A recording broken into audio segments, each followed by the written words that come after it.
Welcome. If you want to keep your Telegram account as private as possible, it's important to control which features the app can access on your device. Today, I'll show you the updated steps to prevent Telegram from accessing nearby devices. A quick and effective way to boost your privacy. Let's get started. First, unlock your phone and open the Settings app. This is where you manage all the apps installed on your device and the permissions they have. Next, scroll down until you find the section labeled Apps or App Management.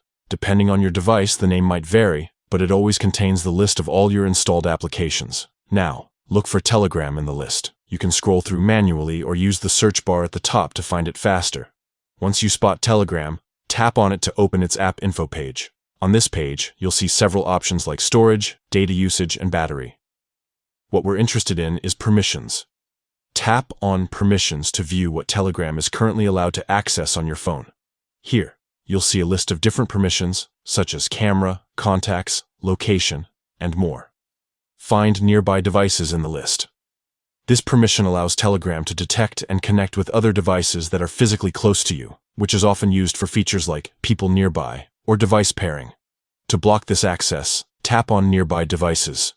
You'll see options like Allow, Ask Every Time, or Don't Allow.